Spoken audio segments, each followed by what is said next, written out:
Before this episode of ECW begins, I owe an explanation for last week's actions and the suspension of the television champion Corin. For far too long, Corin and the Clockwork Project had run around acting like they ran the place. I was at my wit's end with it, and last week, I snapped. I do not regret my decision. Truthfully, it should have come sooner. That being said, Corin will remain suspended for a minimum of 4 weeks, but he will not be stripped of his ECW Television Championship due to a clause in his contract. However, when he returns, he will be defending his title, and John Cena will be getting the shot at that belt. This is my show, and Corin learned that last week. Thank you. At Money in the Bank, Triple H and Tyler Bate will challenge for Seth Rollins' ECW Championship. Hiromu Takahashi is going to Money in the Bank. Randy Orton with a statement sent to Takahashi, and they have booked their ticket to Money in the Bank. That is what comes their way at Money in the Bank. He's got a fan. He's going to see his fans. He's demanding Cena to come to the parking lot and fight him. Oh no! It was a setup. I'm doing something about this. For once. Effective immediately. You and your cronies, you're all suspended. Get the fuck out of my arena. Hello and welcome, Universe Mode. This is ECW. The dust has settled on what was last week a dark night for the A show. Everything has been clarified regarding that. We can gloss our minds away from Corin and his heinous, vile, disgraceful actions last week and focus tonight instead on what promises to be another great episode of ECW. We are a week and a half away from Money in the Bank, but tonight the Cruiserweight title is on the line. KUSHIDA challenges Mustafa Ali for the title. 2 weeks ago, KUSHIDA beat him in one-on-one action. That was non-title.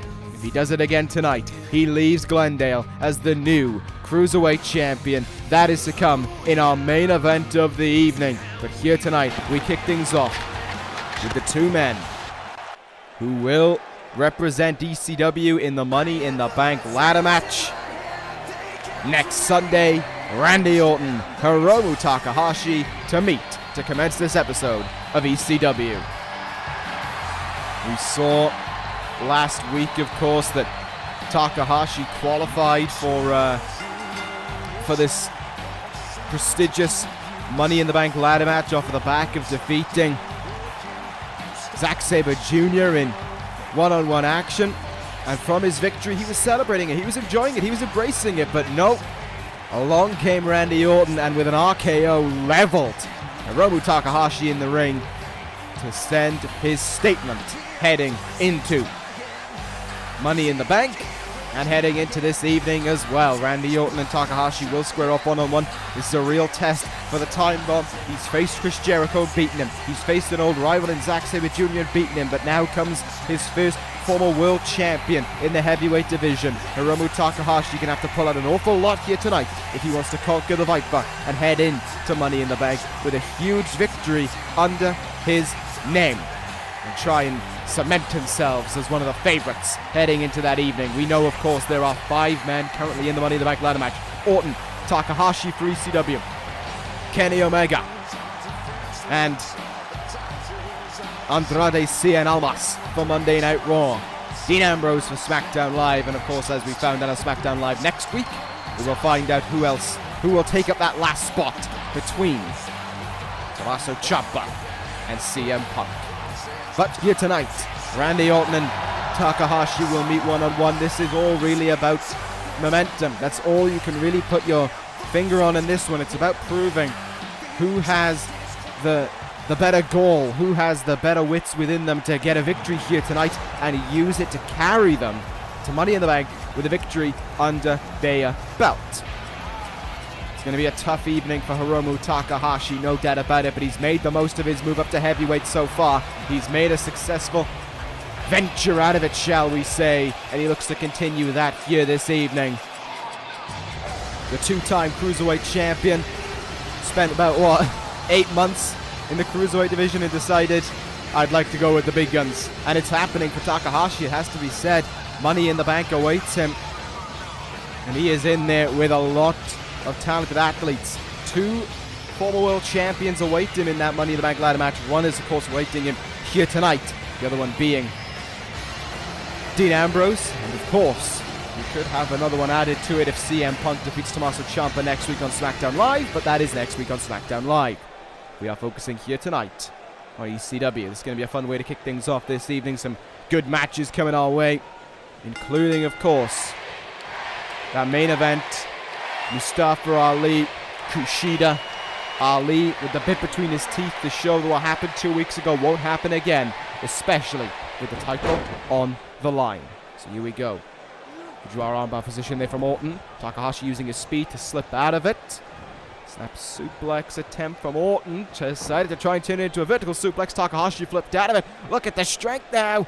Straight jacket. Electric chair from Takahashi in the early goings of this one. This has all the makings of an exciting contest and an exciting evening of ECW action as we strap ourselves towards Money in the Bank. Outside of the ladder match, ECW still got a lot to talk about. The tag team match. We found out last week that the DCC will face the Wyatt family for the tag team titles at Money in the Bank. And of course, also, per my announcement last week, Tyler Bate, Seth Rollins and Triple H will meet in a triple threat match for the ECW Championship as well. Nice vertical suplex there from Orton. But of course, the main event of the evening will be that Money in the Bank ladder match. It will be those 6 men from 3 different brands vying for the shot, for the opportunity to take home that briefcase and call themselves Mr. Money in the Bank. As it stands, I believe there is only one former Mr. Money in the Bank in that match, and that is Dean Ambrose. Look out there by Takahashi at the counter 1. Takahashi has experience in ladder matches. Won the Cruiserweight title back at New Year's Revolution in a ladder match. And so he's going to have to try and find a way to do that again come next Sunday. It's entirely possible Takahashi may be able to use his smaller frame, his more agile, nimble ability within him to pick up a win, but right now he's focused on Orton. Nice seated senton coming back into the ring there. Covers Orton after it, looking to pick up the win over him. Kick out at 1. No victory just yet. Stretching the arms back now. That is nicely done there from Takahashi. Just applying a little bit of pain to Orton, wearing him down. Takahashi knows he's not going to win on raw power alone. He's got to try and outthink the Viper for victory here this evening, but Orton's power advantage will enable him to just throw him around. Snap suplex there, as he just did with that snap suplex. Orton dragging him into the middle of the ring now. Oh, there's that knee in the face. Not looking good indeed. Putting the boots to him now. Stomp into the gut as well. Uh-oh, Orton got him. Rope hung DDT, vintage Orton. And this could be the end for Takahashi here. Incoming, oh, RKO countered by the time bomb. Great reversal from the former Cruiserweight champion. Takahashi had it red. And there's a Hurricanrana. And Takahashi now with Orton on the mat has a chance, but Orton denies it. Dragon screw leg whip. And Orton is able to bring him back up to his feet there. Uh-oh. This is not going to be good. Snake eyes. Takahashi had a great opportunity after countering that RKO, but just couldn't capitalize. Orton and his veteran mindset, just too much for the time bomb right there. Knee right in the back. And again, Takahashi down on the mat, in trouble. Orton able to do as he pleases.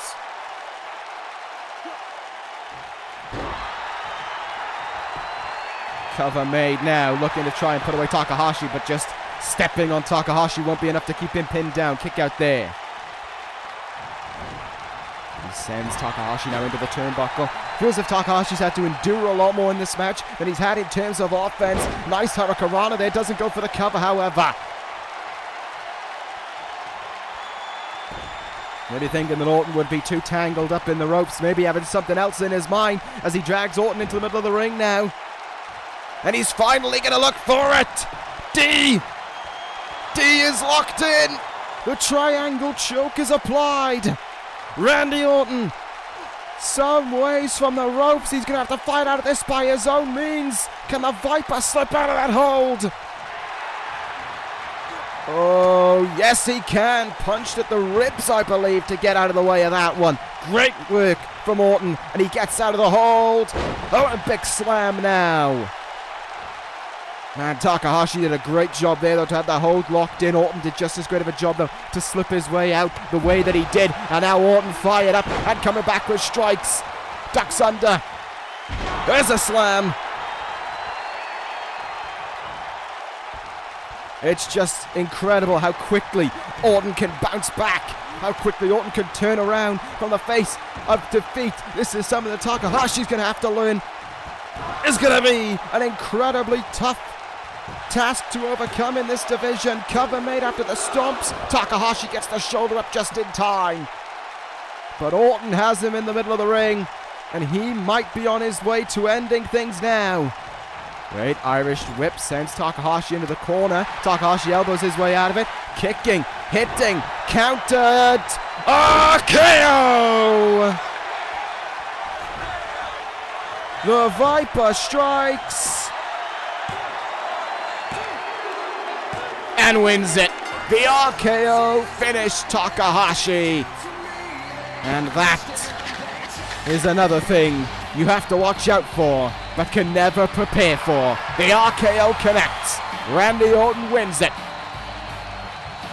He has said in the past that it is his destiny. There is nothing that will stop him, not even Takahashi. He wished him luck last week, but said it would be all in vain when June 16th rolled around. And Orton making that point proven that step more. The Viper, your winner. As we head towards Money in the Bank, will he be that winner on June 16th? Will he hoist the briefcase above his head? Will he be Mr. Money in the Bank? It was a great showing from Takahashi, but there was nothing that could be done about... Oh, wait a minute. Orton not done quite yet. He's got a microphone in hand now. And saying... it's all over. He's saying it's not even a spoiler anymore. It is inevitable that Randy Orton will leave Chicago, Mr. Money in the Bank. Randy Orton's confidence is at a sky high. Will it come true? Next Sunday, will Randy Orton leave Mr. Money in the Bank?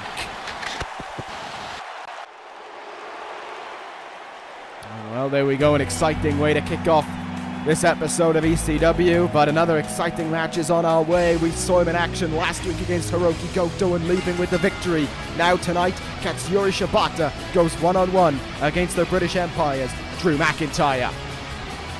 We saw last week Goto and Shibata just throwing heavy hands at one another, and I said, we've got so long, between... I mean, yes, we have Money in the Bank coming up next Sunday, but all the matches are set for there. We've got so long between Living Dangerously and our next pay-per-view, which I will have declared on the first ECW after Money in the Bank, I can tell you. But we have so long between those pay-per-views that it's just nice to get people out there, to get them in action, to get them wrestling. That's why we have the Cruiserweight Championship match coming up here tonight. That's why we've been seeing Shibata having matches. Shibata, after the show was over, the next day, sorry. I was so lost, I was so caught up in everything that happened last week. I was on my way to NXT and Shibata called me up and said, last week was fun. Not last week, last night was fun. I want to do that again. Give me someone else. So I said, alright, I'll give you McIntyre. And now here we go, two guys who are looking for a big win here and rekindling some elements of a rivalry from months ago on ECW between the Four Horsemen and the British Empire. A rivalry that never really got its closure. And I say that because Neville put Chris Jericho out on the shelf back last June, a year ago, at, I believe it was Living Dangerously where he did that. And from then on, we were... that's where things escalated. It's where we had Roderick Strong versus Neville at Heatwave. It's where we had the Four Horsemen against the British Empire at... was it the British Empire at Anarchy Rules? No, I don't think it was. But we never got almost a rematch between Jericho and Neville. And it seems as if since Jericho came back to ECW, that the Horsemen have been going about things different ways. They want to do things their own way. They want to be away from the Empire. And in many respects, since Jericho's return, things have been on an uptick more for the Horsemen than the Empire. Yes, McIntyre and Neville both challenged for the ECW Tag Team titles. And neither of them were on WrestleMania. The Four Horsemen were. So this is an opportunity for McIntyre to get himself back in the talking point. McIntyre, of course, was also on Living Dangerously, this year's Living Dangerously, when he went one-on-one against Johnny Gargano, of course, after taking him out of the Battle Royal. That did not go well for him. He ended up suffering a all-important defeat, shall we say, to Johnny Wrestling. McIntyre, though, ready for this one now. He's been, you know, as much as I have said fairly anti-British Empire things, I can't ignore the fact that the British Empire, my apologies there, have great talent in their ranks, and Drew McIntyre may well be the greatest talent of them all. But that doesn't change the fact that there is a bit of a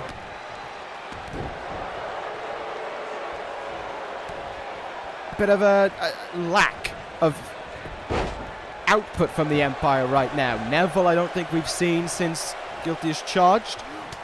McIntyre, maybe the same. Zack Sabre Jr., of course, he's had his wins here and there. He had his great match with Johnny Gargano a few weeks back that ended up being a loss. And, of course, he lost last week to Sabre Jr. And Gibson we haven't seen in the longest time either. So it's not been the best for the British Empire right now. But things can change on a dime around here in ECW, aside from the ECW champion himself. Nice suplex there from Shibata, countering McIntyre's there. This is going to be a match of power, of brutality. Both these guys are well versed in hard-hitting moves. We know McIntyre loves to break out the headbutts, well, so does Shibata. Outside of the ring we go there. I think McIntyre caught the steps on the way down.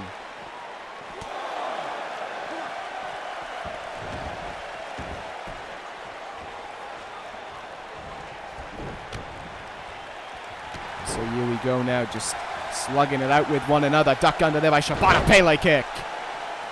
McIntyre walked into that one, had no real response for it. Rake of the eyes there, and McIntyre now not sending Shibata over the top rope by using his power. With that belly-to-belly, Shibata catching his breath and trying to recover on the outside. Maybe just not braced for the power that McIntyre is able to break out. Single unhook suplex on the outside there. Shibata looked for a high kick. Big time counter. Drop toe hold into the mat on the outside. God, if that was about a foot further, it would have been that concrete flooring you see there separating the end of the mat and the bottom of the entrance ramp there. And the start of the mat, I guess you could say. These guys just no regard for the count right now, slugging it out with one another here. Back in the ring we go, however. Shibata sending us back in at the count of 6 there. McIntyre down on the mat here. Pulling hard with that one. Nice. Lee done indeed from Shibata. Face first into the turnbuckle. It's nice with everything that's been going on in ECW in these last weeks. Just get a match to just watch. And what a match this one can be as well. Huge powerbomb from Drew McIntyre there on Shibata. And this could, of course, shape things coming out of Money in the Bank and into the next ECW pay-per-view. We are not back on pay-per-view. We're not back with a big show until July, I believe it is. Middle of July, I think it's something like that. Well, near enough the end of July it might be. I think it's like July 28th or something. Oh, what a chop. Stinging there. I have just been confirmed in my ear. It is July 28th that we'll be next having a pay-per-view event. So there we go. It'll be over 2 months between Living Dangerously and our next pay-per-view. Because like I said, 2 weeks from now, I'll let you know what it is. maybe next week. We'll see how things go. I know SmackDown Live already declared their upcoming pay-per-view in Judgment Day last night. These two guys, they're fighting on the outside once again. Shibata and McIntyre just laying into one another. No regard for the count, just regard for beating one another's up right now. Kicks in, both legs by Shibata in reversal, trying to take McIntyre off his feet, trying to take that verticality away from him, the ability to use his power advantage. Good time clothesline there though, stomping away in the turnbuckle now. And sitting him out with that power bomb. Out of the corner there, Shibata has his sights set on ending this right now. Snap moves him down. PK! The PK connects. But oh, a great kick out for McIntyre. Rusing Drew into thinking he had finished the deal there, but he had not. Up to their feet they are now. Headbutt, no! Shibata again breaking out the counter to it. But a flying forearm in the corner. Shibata had no response to that one. There's the headbutt. It strikes. There's the cover. And there's a kick out from Shibata at 2. McIntyre can hardly believe it. He thought he had this one done for, but now he might well do. He goes to the corner. He lines it up for himself. Claymore kick. And Shibata is kicking out at 2. And the look on McIntyre's face and his reaction tells you the whole story. He can hardly believe it. Drop kick from Shibata, the wrestler still alive.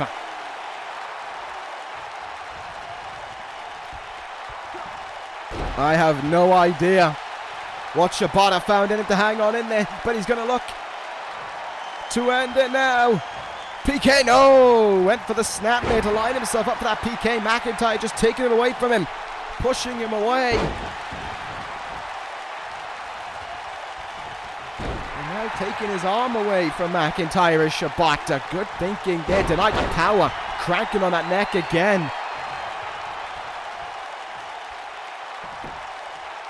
What a fight this has been from both men. They're really breaking out all that they can for victory here.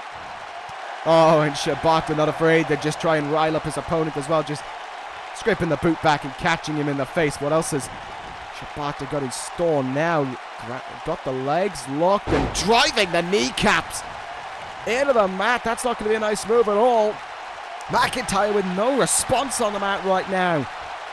Shibata, it seems, has weathered the storm, and Drew McIntyre is struggling to come up with a counter. Takes him down.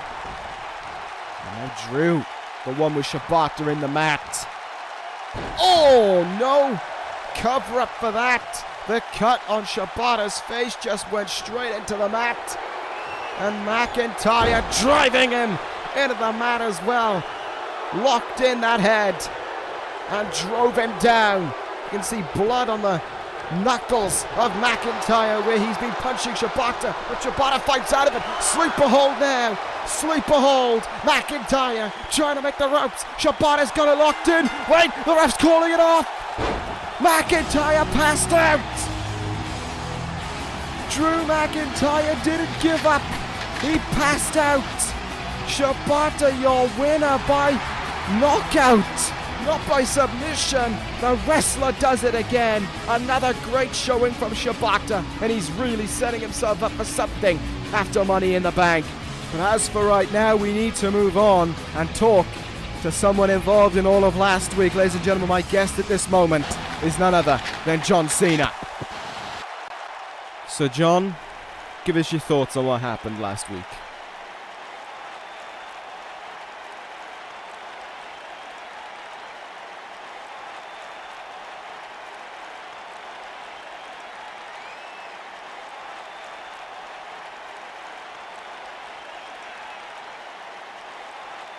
When Corin comes back, what can he expect from John Cena?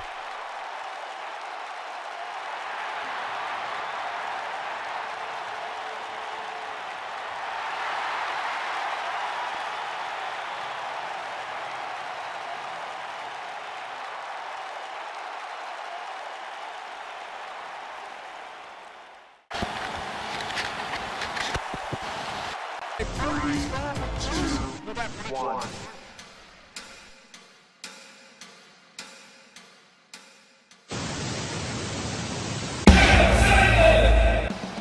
I want to thank John Cena for his time there. I imagine there's still going to be a lot going through the mind of Cena after last week, and I think there all is on ECW. Everyone's got that kind of chilled feeling running through them, and it was just there's no real words to describe it. It was just, no, nothing. But we move on here this evening on ECW. It's not about Corin. He'd love it to be about him, but no. Tonight is about ECW. Tonight is about the great talents that make this show the A show. Here tonight, Chris Sabin, Aleister Black one-on-one, a rematch from a few weeks ago. Of course, that moment we saw the DCC in full force distracting the referee so that Sabin could get the win. That's not happening tonight. The DCC are banned from ringside, and in return, so are the Wyatt family. So it's just going to be a straight fight between the leader of the DCC, the 2019 King of the Ring winner, and one half of the ECW Tag Team Champions in Aleister Black. This one is going to be good. I imagine there's going to be a lot running through Black's mind after that loss a few weeks back, whereby, of course, the DCC got involved. Daniels distracted the ref. Corbin hit the end of days. All hail Sabin connected. And 1, 2, 3, it was done. That can't happen this evening. They're going to have to do it their own ways, and the worst thing that you can have is an Aleister Black that's had time to think. An Aleister Black that has had time to reflect on what happened and is ready to unleash revenge. And I'm afraid to say it, Chris Sabin is going to experience that this evening. There is the man who won this year's King of the Ring in Korakuen Hall. There is the man that holds the ECW Tag Team titles, won there at WrestleMania. And there is the man that next Sunday will be in the ring with Braun Strowman to face Chris Sabin, and I would assume Baron Corbin. But as for tonight, it is a straight one-on-one contest for both men. It is a chance for Sabin to show that he can do it without the DCC. As the former NXT champion can claim victory, it is also a chance for Black to show that he is living up that momentum following the King of the Ring victory, that he is ready. And in singles actions, there are very few right now that are better than him. He beat 3 men in Korakuen Hall in one night. Can he beat Chris Sabin here tonight to claim some revenge? We saw it at the top of the show last week when the DCC claimed victory. The lights went out, the Wyatt family graphics showed up, and when the lights came back on, Sabin, rather intelligently, was on the apron, and Sabin was looking at Black and Strowman, staring him down. Much how they will next Sunday, and much how Aleister Black will stare down Chris Sabin tonight, as these two men meet once again, and Sabin coming out of the gates. Look at this from Sabin. I'd expect to see this from Black. Maybe Sabin didn't take last week too kindly, and that's something that he wants to display about it. Look at a slam Aleister Black in the early goings here tonight. Black planting his weight into the mat. Smartly done there. Take a look at this now. Great combination from Aleister Black. Sabin dazed, but not down, and definitely not out. Up to the top rope goes Sabin early on here. This could be impactful. Had to back out of it there as we saw Aleister Black was starting to get up to his feet. Sabin probably would have hoped that wasn't going to happen, but there was nothing he could do to counter it. Good work there from Black, kicking him right in the back of the leg there, really. Black now. Suplex. And a picture-perfect suplex at that as well. Nothing you could say about it as these two men are locking horns with one another with great intent and fire. Uh-oh. Chris Sabin in for a bit of power. Deadlift, German suplex from Sabin, but his foot resting on that second rope. Smart call from the referee there. Amazed to see that the DCC and the Wyatt family, but particularly the DCC, followed the stipulation I put in place, that letting them, forcing them to stay away from ringside. Sabin maybe wanted to have a chip on his shoulder as well and show that he can do it without the DCC, that he can beat the King of the Ring. Irish whip. Oh, what an uppercut! He corked him with it. Stomping on the arm now. Face lock applied. Shin breaker. Dragon screw leg whip follows up. Nice combination there from Sabin. Taking away the black mass and the power and the danger of Aleister Black's kicks. Should be the intentions of Sabin. Instead focusing on the arm a little bit in this match. Not too sure about that one.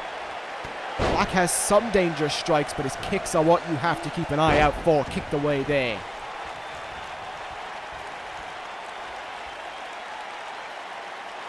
And Aleister Black just able to fight back just like that.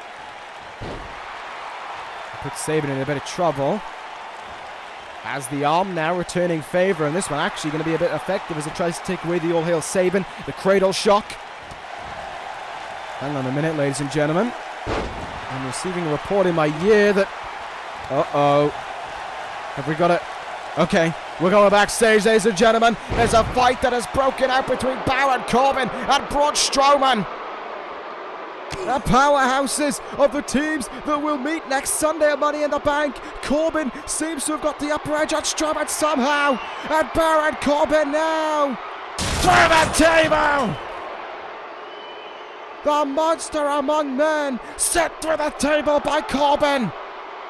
And revenge for last week is executed. And 2 weeks ago, Corbin levels Strowman backstage. And Black levels Sabin in the ring with that springboard kick. Black is not aware of what's happened backstage. Black Mass connects. And with the cover, it's over. Aleister Black has won it. But the real talking point comes from backstage. Black claimed revenge, but for what measure? For what means? Because at the end of it all, there is a monster down backstage. And the lone wolf took him out. Next Sunday has another edge added to it. The Wyatt family in the DCC. It's only getting more heated. It's a real wake-up call here on ECW. We've just been enjoying a lot of action. And all of a sudden, we were hit with that right in front of us. Wonder how things will go.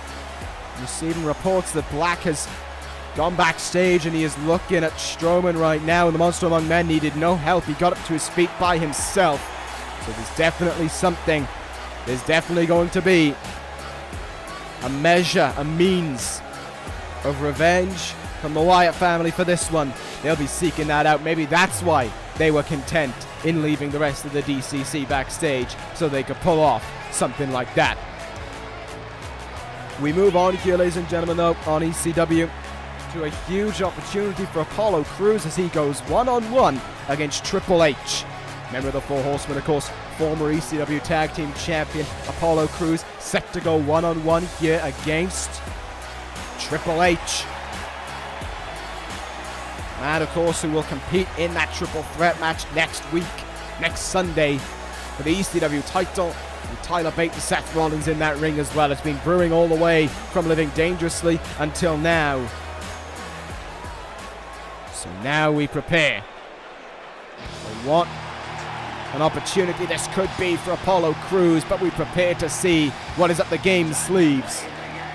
Last week, of course, as I finished declaring the match for Money in the Bank, along came Triple H and said that I had given away the ECW Championship right then and there. And that come ECW, come 2 weeks from now, I should roll out the red carpet and welcome the King to ECW. As the ECW Champion, Triple H believes it is a foregone conclusion that he will leave Money in the Bank as the ECW Champion. I say, you're gonna have to convince me a little bit more. Yes, he beat Bate in that no disqualification matchup, but let's not forget before Living Dangerously, Triple H lost to Seth Rollins in a one-on-one matchup. So yes, Triple H did beat Bate, but he lost to Rollins. But that was an old Triple H, shall we say. A side of Triple H that has been almost thrown away since the head was shaved and the beard was grown out by the game. This new, vicious, vindictive side of Triple H that targets anyone, anywhere. Especially if your name is Tyler Bate.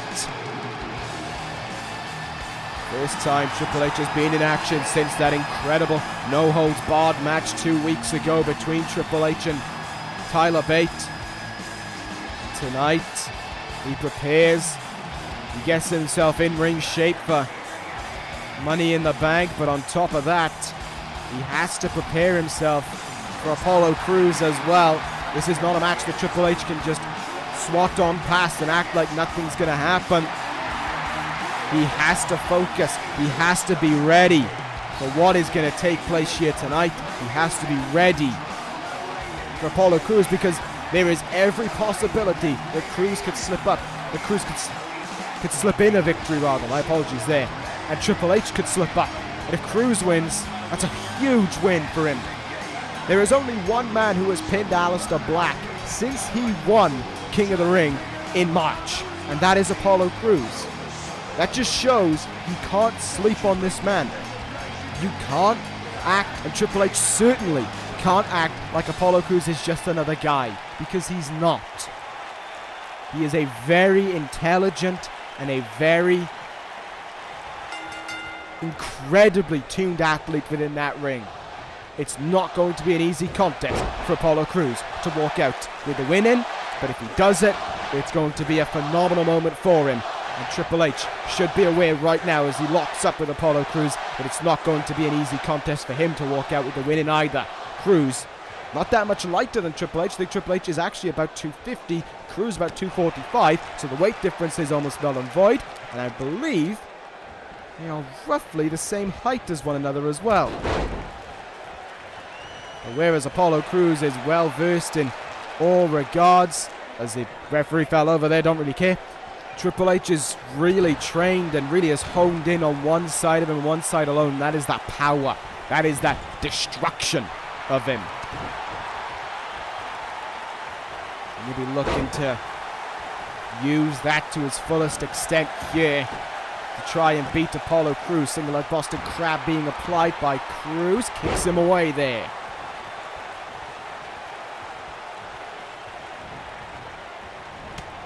Shoulder tackles him down now. Lariat there by Crews, though. See, Triple H is trying to get stuff going, but Crews is just denying it.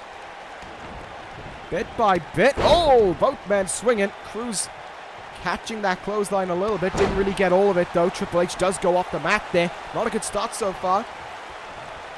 To one of the contenders for the ECW Championship. Suplex attempt here by Crews. Triple H comes up with a counter for it and clotheslines his damn head off there in the process.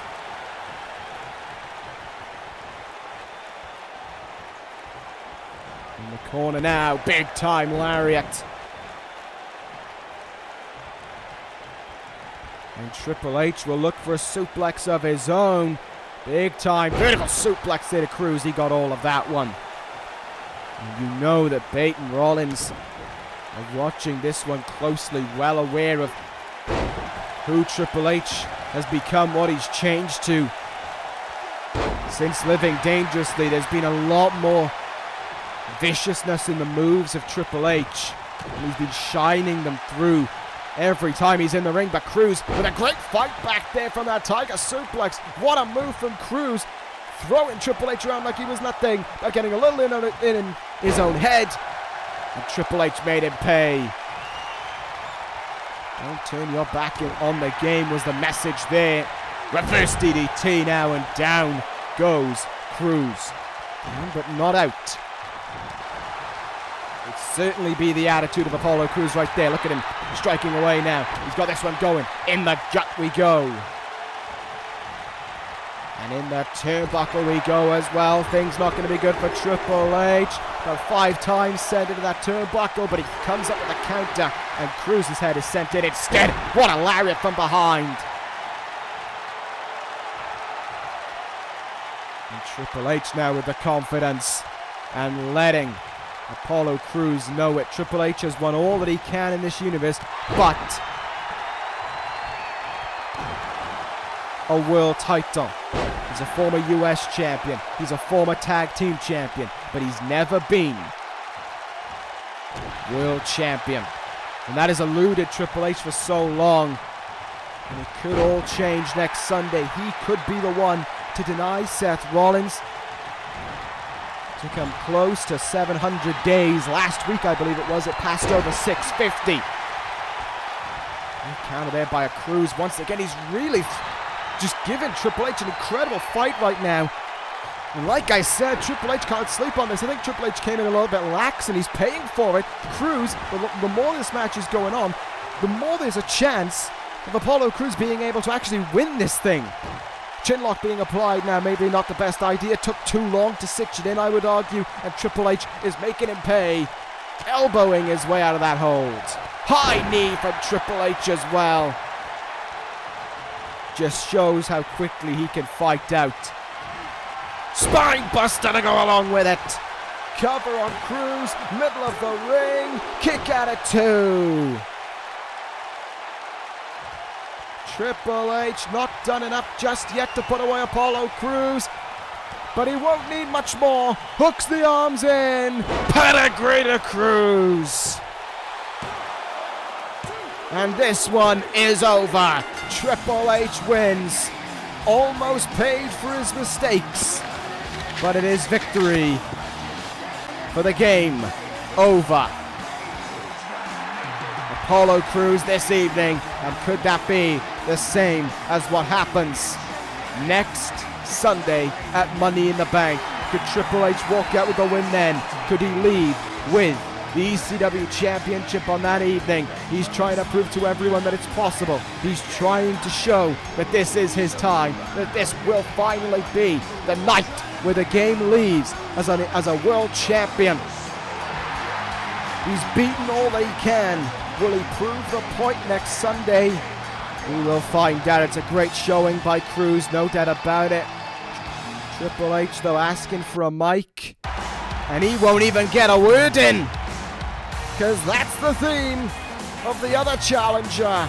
Tyler Bate marching towards the ring, and Triple H isn't best pleased about it. Bate with plenty to say to Triple H right now.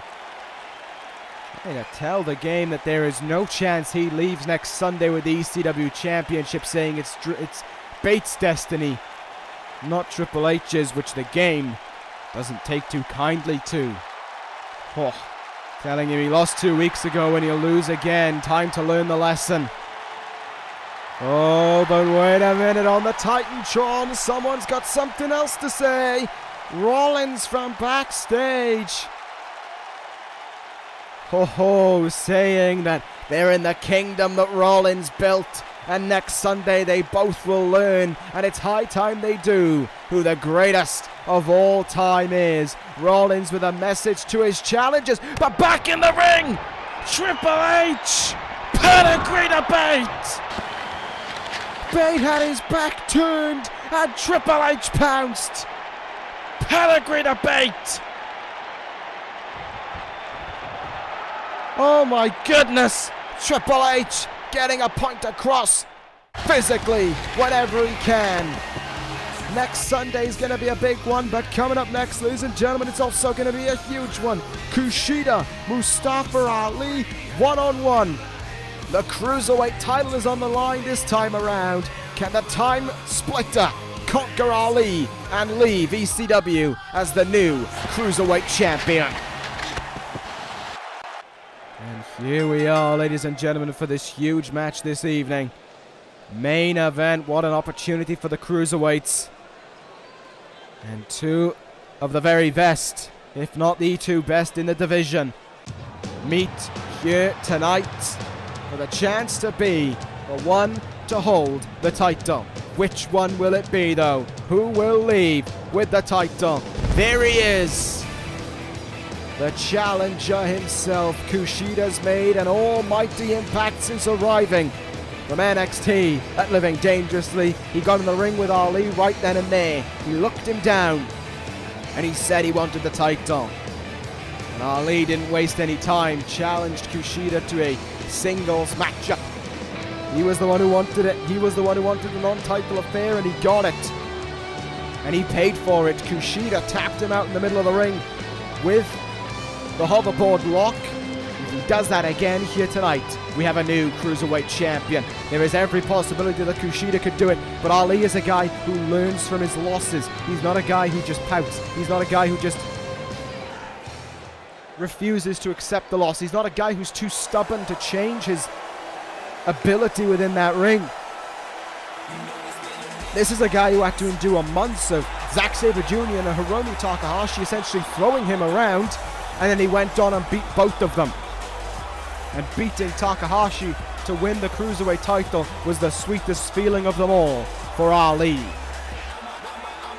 So, he is absolutely a guy who gets better when he's in the ring, who gets better even when he's beaten by his opponents. But that is not something that you should, in theory, be saying about the Cruiserweight champion, that he gets better when he loses. The champion shouldn't be losing. He's the champion for a reason, and tonight he's got to prove it one-on-one against Kushida. Money in the Bank may be just around the corner, but as for tonight, the focus is on these two men right now. We've already seen our build to Money in the Bank continuing on. The DCC and the Wyatt family still at each other's throats. Triple H getting one over on bait once again. But right now, we wait to see what happens between Kushida and Mustafa Ali, two of the very best in-ring athletes of their weight limit. Who leaves Arizona as Cruiserweight champion? Kushida's first shot at the title. Will it be the case where he only needs one to win the Cruiserweight title? It's been a great night of action on ECW from top to bottom. But this is going to be the cherry on top. This is going to be incredible. Simply incredible. Kushida, Mustafa Ali, the Cruiserweight title on the line. The main event has begun, and Ali comes out of the gates right away at Kushida. But the time splitter had that one red, and here we go, trading chops now. These two men going at it. Slap suplex attempt. Kushida gets off the shoulders. Back and forth counters from both men in the early stages of this match. But Kushida wasting little time as well in getting the hard hits in. Double drop kick in the corner. Both feet up as well. And Kushida standing over Ali as if to say, let's fight then. You want to fight? We'll fight. Oh, what a kick in the side of the head there by Kushida, rocking Ali. Ali coming back with some of his own though. Hurricanrana takes down Kushida there. Kick in the back to go along with it. And drop kick in the back as well. Maybe in the back of the neck. That one could have been from Ali as well. Now he's got Kushida down on the mat, and now he's able to take a measurement of control in this one. Working over the arm here, sending it into the mat there. And Kushida feeling the effects of it as well. That'll take away the hoverboard lock. That might have been Ali's game plan. Focus on the arms. Take that away. Take the legs away from Kushida as well. Take away his speed. Ground him and control the match from the mat. But Kushida's not going to be a guy to let that one happen. Flying forearm. Inviting Ali up to his feet. Chop from the second rope.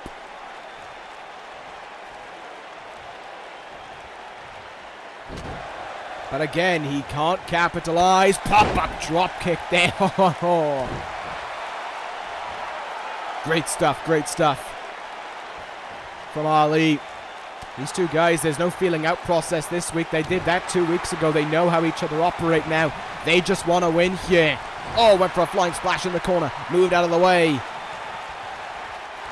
And going on the arm here, Fujiwara armbar, but a little too close to the ropes. An easy escape for Kushida.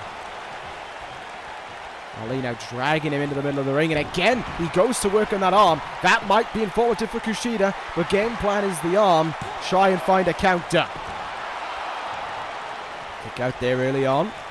Lifts him up to his feet. But he can't slam him into the mat. Great reverse DDT there by KUSHIDA. And look at this now. Oh, look at that submission hold. Leg lock there. Cinching his weight down on the leg. And again, trying to take away the agility from Ali there. He fights out of it. Both men back up to their feet. Another pop-up drop kick, and again KUSHIDA comes off his.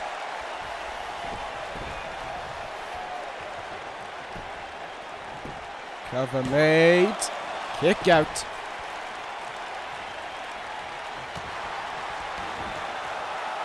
Ali all of a sudden feeling a little bit riled up here and calling back to KUSHIDA, standing over him and telling him to get up at the opening moments of this matchup. KUSHIDA, though, does fight back and gets in a suplex there and a trip to the top rope as well. What could we see from KUSHIDA? Up high. Corkscrew moonsault. Cover made for the title. Wow, what an early kick out from Ali. Look at that, though. Snaps right back into control. Camel mutilation from KUSHIDA. As if to say to Ali, the work on the arms haven't really done enough, but Ali is able to get out of things incredibly quickly. Twisting. Neck breaker there. What's Ali going to do now? He's got KUSHIDA set up in the middle of the ring. He's going to the apron. He tried this 2 weeks ago when KUSHIDA almost clotheslined his head off. This time, he got it. Came in from further away and got that neck breaker. Ali goes up high. One move away. 054. Knees are up. KUSHIDA had it red. And it was of paramount importance that he did as he drives him into the mat. And now KUSHIDA goes to the turnbuckle. Ali is staggering. He can barely stay up on his feet. Oh, what a kick! Buzzsaw kick there from KUSHIDA. Almost took the head off of Ali and almost took the title away from his waist. But still, Ali kicks out at 2. KUSHIDA back up to the top rope now. Ali incredibly close. That's not going to stop KUSHIDA. Top rope, Hurricanrana. Head scissors into the cover. But another early kick out. And now if I was Ali, I'd be thinking, oh God. I'd be starting to panic in my mind. And there's every reason to. Hoverboard lock. Hoverboard lock is in. But Ali saying, I've got a counter to it. Slipped out of it right away. Maybe the work on the arms was enough because 2 submission attempts in a row. KUSHIDA has struggled to keep him locked in. Power bomb and then some from Ali. Cover made after it, but retaining the title. KUSHIDA gets the shoulder up at 2.